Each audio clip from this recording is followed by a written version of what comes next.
Victoria from Biblio Lifestyle, and you're listening to the Reader's Couch podcast, the show that will help you bridge the gap between living a full and busy life to one where you're reading, learning new things, and having fun. Today on the couch, I'm so excited to welcome author Hannah Sloane to talk about her debut novel, The Freedom Clause. In The Freedom Clause, a young couple decides that one day a year, for the next 5 years, they each can sleep with someone else. But can this one night off a year save their marriage or destroy it? Now, in this episode, Hannah and I talk about so many things, from her inspiration to write this novel to playing a fun game where we decide if some couples from classic literature deserve a freedom clause, just to see how different the story would be. Hannah also shares some book recommendations, reading tips, and lots more. So, before we get into the episode, leave the podcast a 5-star rating and review, whether you're listening on Apple, Spotify, Google, or wherever you listen to your favorite shows, and share a link to this episode with your bookish friends. So thanks in advance, and now on to the episode with author Hannah Sloane. Hi readers, welcome again to the Reader's Couch. I'm your host, Victoria Wood, and here on the couch with me to talk about her debut novel, The Freedom Clause, is author Hannah Sloane. Hi Hannah, welcome to the Reader's Couch. Hi Victoria, thank you so much for having me. Yay! I'm super excited to chat about your book today, but before we even get into it, I want to know how you're feeling. It's your debut. How excited are you? I am off the charts excited. For many years, I was an aspirational writer, hunched over my laptop, hoping that one day I'd see my book in bookstores. And the fact that this dream has come true feels surreal, but in a very, very good way, of course. Yay, love hearing it. And yes, The Freedom Clause is a very real book. Folks can get it now. But I want them to hear straight from you. Tell me about your book and what can readers expect when they pick up a copy? Sure. So my book is called The Freedom Clause, and it is my debut. It follows a young British couple who decide to open up their marriage and sleep with other people one night a year over a 5-year period. And what I wanted to do was write about a young woman who has been raised a people pleaser and whose journey of self-assertion in the bedroom ultimately plays out in other areas of her life. So at its core, it's a book that gives women permission to live their lives fully on their own terms by ignoring societal pressures and focusing on what they need. Right, absolutely.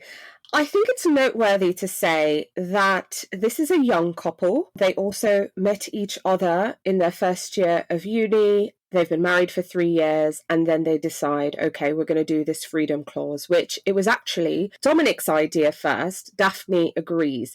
Let's talk about the main characters. Tell us about Dominic, tell us about Daphne, who they are, and how did they get to this point? Yes, you've hit the nail on the head there. This is Dominic's idea. And he is, in those couples you see where the man is very outwardly charming, confident, extroverted, and his female partner is definitely more of the nurturer, quietly confident, hardworking. That's their dynamic. He's kind of the more fun one, but I think Daphne is very charming and warm in her own way. So Dominic suggests the Freedom Clause, thinking, we were virgins when we met. This would be really great for both of us to have some more experience, but within safe boundaries. So one night a year, that's so small. How on earth could that kind of shake our marriage or rock the foundations? And he expects to do really well from this agreement and have lots of sexual conquests over a 5-year period. And as the reader, we get much closer to his inner thought process. So we see that even though he's outwardly charming and extroverted and confident, he's actually in reality quite insecure. His mother was an alcoholic and has passed away.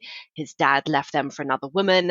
And Dominic really struggles with, huge abandonment issues. And he has doubts about his career, and he wants to be a writer, but he's in his corporate job. And so we really see his struggles play out over a 5-year period intertwined with this freedom clause. And almost his story or his tale is a kind of cautionary be careful of what you want, because he wants to have more sexual experiences, but he really neglects to factor in his wife Daphne and how this agreement will influence her and the dynamics of their relationship. And then Daphne is the opposite of Dominic. She is less confident. She is vulnerable. She is caring. She's very warm. She comes from a family where she was the middle child and she was the overlooked one. You know, her older brother was the clever one, her younger sister was the beautiful one, and Daphne isn't sure where she really fits into that family dynamic, and that really impacts her confidence. But Daphne is a wonderful friend. She is the friend you call up when you're dumped, because she is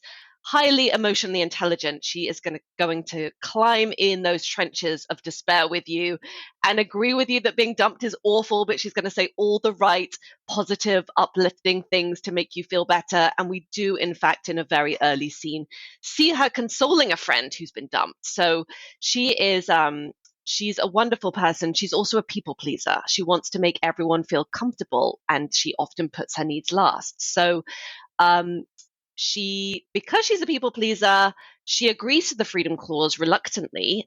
She doesn't want to lose Dominic, but she ultimately gets a huge amount from this agreement, because by focusing on what she wants sexually, she starts to pay that attention to other areas of her life too, like her career and her family and her passion, her side hustle, which is cooking, and she really puts a lot of effort into that, which works out very well for her. I actually loved seeing Daphne just develop in this book. Seeing her chronicle her journey it was wonderful. It was beautiful. I love seeing her being a bit more assertive and just, being inspired by things around her, and I love seeing her develop in the book.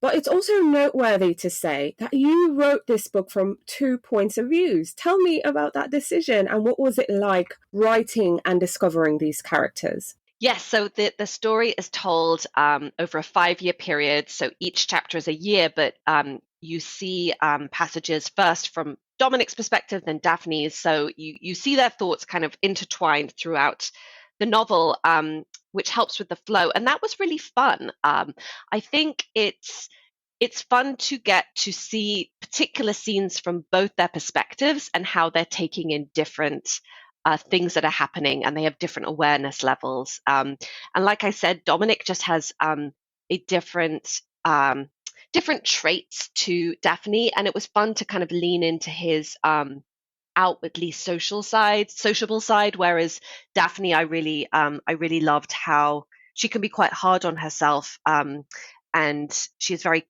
careful to do the right thing. And I really enjoyed giving them both the same sort of assignment, so to speak, but they approached it in very different ways. Yes, yes, they did indeed.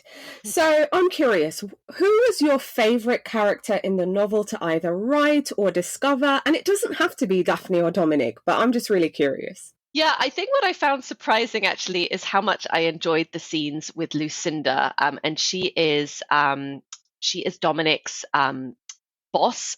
He has a career change partway through the novel, and she is a very austere, confident woman who becomes one of Dominic's conquests as well. I won't say too much because I don't want to give it away, but she is so kind of domineering and empowered that it felt really fun to write her character. And I felt like the scenes with her in it really kind of crackled with tension, which I really enjoyed. And then, of course, Daphne, like you said, she becomes much more assertive. And I so enjoyed her journey of self-assertion and empowerment. And I really hope that's the key takeaway for readers when they read about it, just seeing how much more fulfilled she is as she goes through this journey.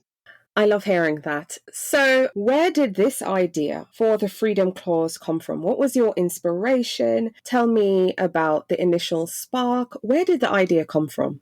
So, the idea for this novel actually came years ago. I was at a friend's house for dinner, and she shared that she wished she'd met her husband later in life. And she said very specifically 10 years later. Now, they met at college, but her thinking was, we met in college, we were really young. It would have been really fun to date in our 20s. And it was something that she had said to her husband, and he agreed.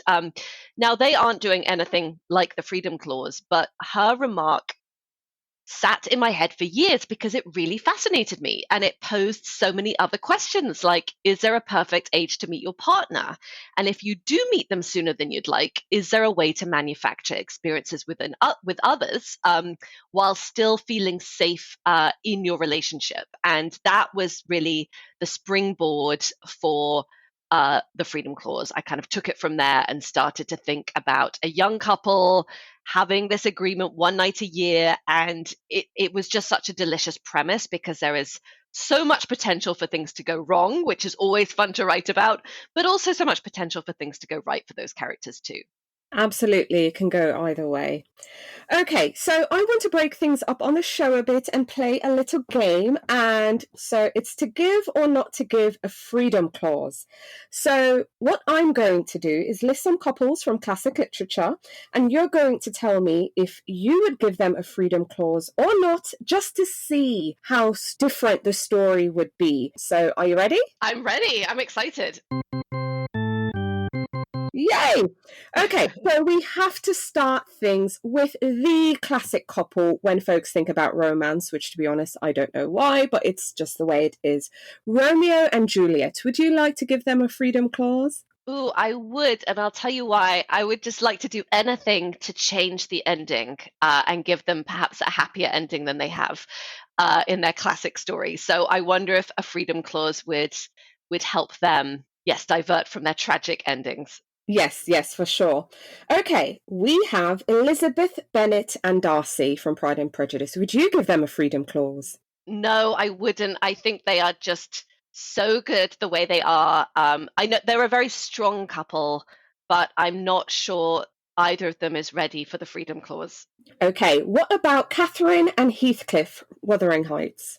Um, I feel like they were almost doing the freedom clause because they both married other people, and yeah. So let's do that. Let's say yes to them. They can have the freedom clause. Yes, I love it.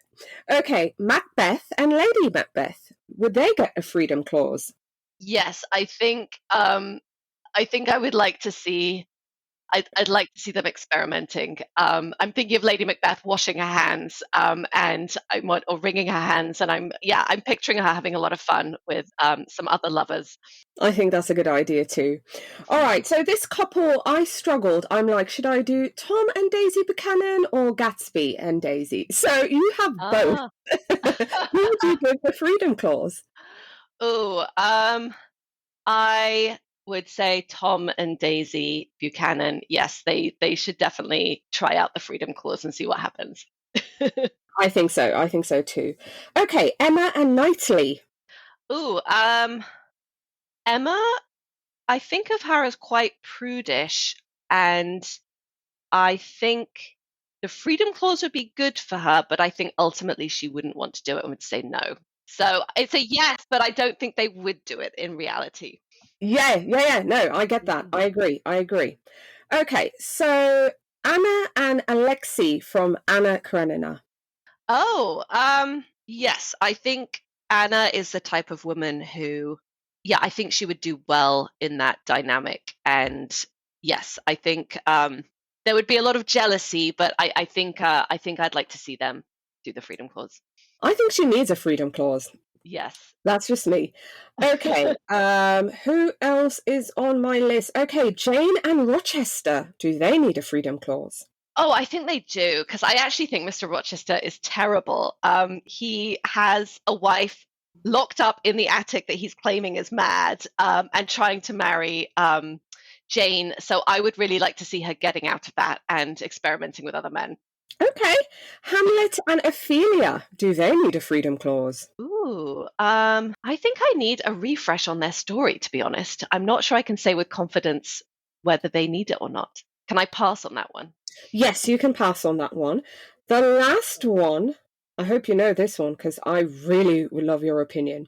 So, the second Mrs. De Winter and Mr. De Winter, Ooh. do they need a freedom clause? Oh, that's a great one. I think they're both quite. I mean, he admits to everything he did with the first Mrs. De Winter, and she's Mm-hmm. completely on board. So I think uh, they have a sort of twisty um, side to them. I think they would probably get a kick out of the Freedom Clause. I'd say yes. But I would watch out. Any of those lovers that they have would need to watch their backs, because they might end up in the same spot as the first Mrs. De Winter and at the bottom of the ocean. Yes. I agree with that one as well. Yay! Thank you so much for playing this game. It was fun. My pleasure. It was really fun. Yay! All right, so let's get back to your writing life, because I'm curious now. I really enjoyed the Freedom Clause. It gave me everything I wanted and needed. I love seeing these two characters and just how opposite things turned out to be, because I truly believe Dominic had in mind, okay, this is how this is going to go. And I love seeing Daphne just grow and evolve. So I'm really curious now. Are you working on any other projects? Are there any other books? What can you tell me? Yes, I'm happy to I have a bit of a disappointing answer, which is I'm not working on anything right now. I've been working on some shorter essays. So I have a piece for Electric Lit, which is coming out later this week. And I'm kind of ruminating on some other shorter essays, just while I'm in this phase of the Freedom Clause where it's coming out, and I'm doing interviews. But I would definitely like to write another novel. I think with the Freedom Clause, I described how it came to me, the idea, from a friend's remark, and that remark sort of haunted me, and I couldn't stop thinking about it. And then the novel, when I started writing it, really flowed out of me in this quite magical way. Once I started writing it, which was at the very beginning of the pandemic, I'd written the novel within 9 months, and then it was more a case of editing it. So I would like that experience again. So I'm just ruminating on different ideas, but I don't have the one yet in terms of novel ideas, to focus on. But my hope is that I will figure that out soon and start working on a second novel. Yay! I love hearing that. So now that your book is out there, The Freedom Clause, looking back, if you could tell your younger writing self anything, what would you tell her? That's a good question. There's a really good quote about writing that I love, and I came back to plenty of times. That is, writing a novel is like driving a car at night. You can only see as far as your headlights, but you can make the whole trip that way. And I think about that quote a lot, because it's about two things. It's about having a strong work ethic and continuing to focus on that manuscript every day, continue to drive, even though you can't see ahead, it's dark ahead. You don't know if anyone's going to pick up your manuscript, but you have to do that. You have to put in the hours, and also believing in yourself, even when you're not sure what's going to happen next. Just keep on returning to your laptop, writing, editing, revising.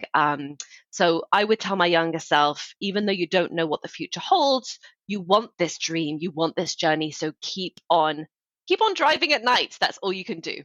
Keep driving. I love it. Okay, so I want to get into your reading life, because again, we're here to talk about your book, The Freedom Clause, but I want to know what you're reading. So share with our listeners the last book or books that you finished reading that you'd now recommend. Oh, sure. I've read a few recently that I've really, really loved. And in fact, one of them, I think it's The Three of Us, because you had the author on your show recently.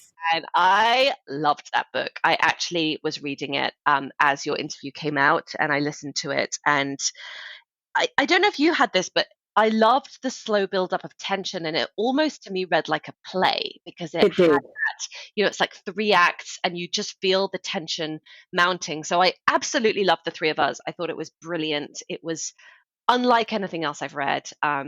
So I loved that. And then I just finished last week a book called How to Fall Out of Love Madly by Yana Casale. And it's a very smart, well-observed critique on the way women self-regulate their behavior, the ways in which they act or speak through a male lens, and questioning why they do this. So it's 3 women, and it talks about their relationships with various men in their lives, often romantically. And the way I've described it sounds very serious, but it's actually hilarious. I cannot express how much I laughed as I read this book, because it's very smartly and wittily reminding you of what it's like to date, and the situations that you put yourself in, the kind of obsessive love. And I saw so much of my younger self and my friends in that book, and I think it will resonate with a lot of readers. Ooh, now I'm adding that to my reading list. Sounds Mm. exciting. I love it. Okay, what would you say was your favorite childhood book? I really loved Enid Blyton. So I read all of those books, The Adventures of the Mhm. Wishing Chair, The Famous Five, The Secret Seven, Mallory Towers. I just could not get enough of Enid Blyton. So I think Mallory Towers was my favorite of those books. Yeah. I was, 7 or 8 years old, and I was asking my parents to please send me to boarding school because I thought boarding school was full of adventures because those books had it. So that was probably my favorite book as a child. And what books are you looking forward to reading in the year ahead? Ooh, I'm really looking forward to reading The Daydreams by Laura Hankin. That came out a couple of months ago, and the premise sounds really interesting. It's a group of, I think, teenagers who are in a TV show, a reality TV show, who come back for a reunion many years later. And that sounds really fun. Other ones I really want to read on my list are things like The Rachel Incident by Caroline O'Donoghue, Cult Classic by Sloane Crosley, and of course Yellowface by R.F. Kuang. I feel like everyone is reading that book right now, and I really want to read it too. Everyone's reading it, and I will say for good reason. I really enjoyed Yeah. it. Oh, good. I did. Okay, so listeners to the show, I know sometimes we fall into those reading slumps. I also encourage reading, so even if you haven't read a book in some time, to just, get back at it, just pick up something you love and start reading. So my question is, what advice would you give to someone who, one, wants to incorporate more reading into their lives, or two, someone who's currently in a reading slump and they're trying to get back at it? What tips have worked for you? Ooh, that's a great question. I am very goal oriented. I think it's the Capricorn in me. So I love having a Goodreads reading challenge, and seeing how on track I am. So I'd say that's been a good way for me to um, keep on reading more books, is just having a goal for the year and then figuring out how many books you need to read per month to reach that goal. And then in terms of getting out of a slump, I've been in those slumps, and it's usually when I've read a few books in a row that, there's a difference between when you love a book and you can't wait to get back to it, and Mm-hmm. you're not connecting with the narrator, the narrative voice, or you don't like the characters, you don't really agree with the plot. And I think when that happens, it's bad luck, and what you have to do is figure out, try and find a book that you're going to love. And for me, that is often done by identifying the authors I really love and seeing what else, who they're recommending, for example.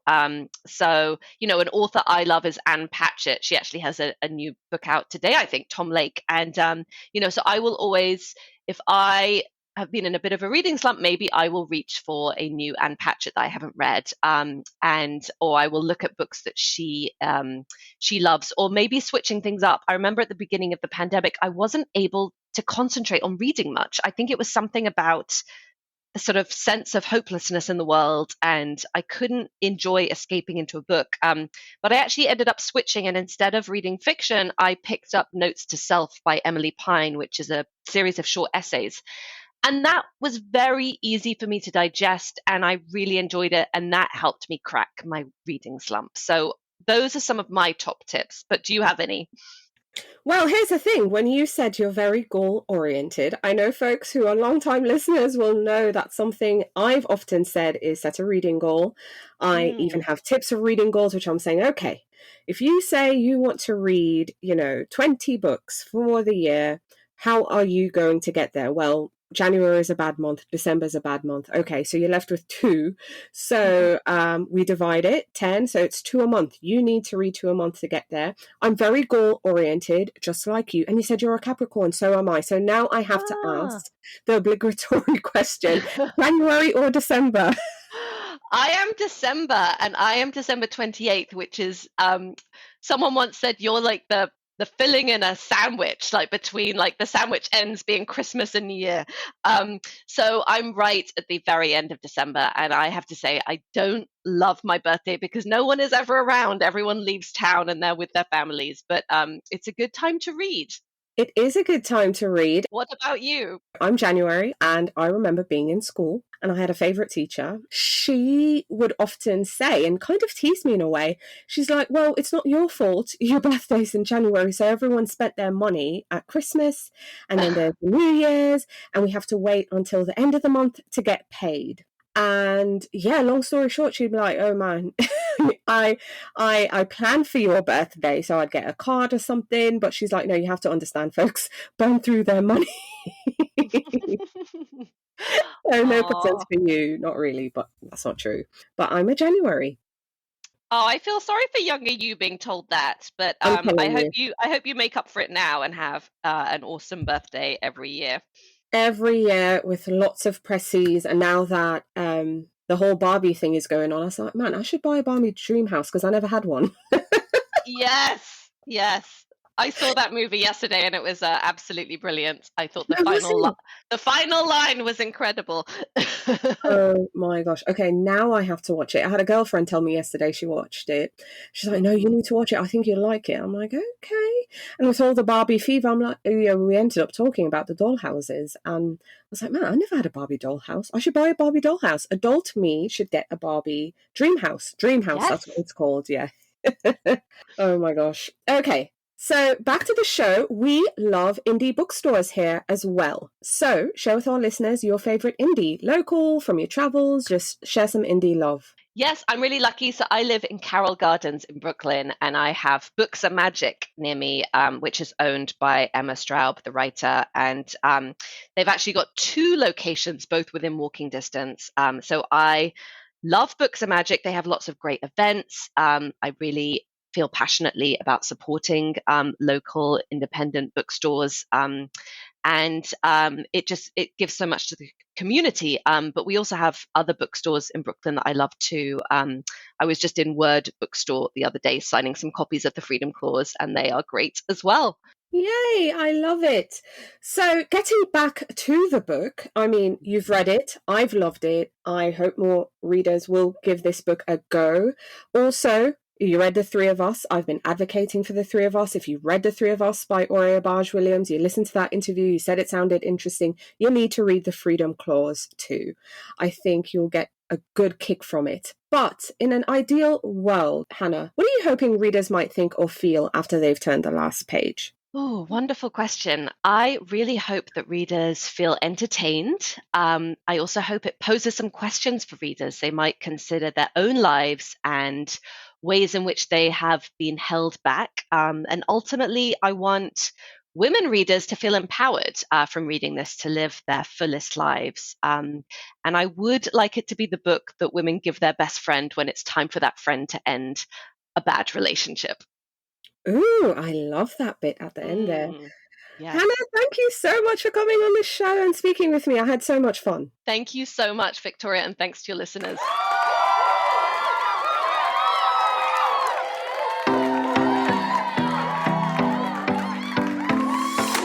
Thank you so much for listening to the Reader's Couch podcast. Please subscribe to the show, share it with a friend, and take a few seconds to leave a rating and review. Until next time, stay lounging, stay reading, and whenever you're in doubt, go straight to your local bookstore or library. Thanks again for listening, and happy reading.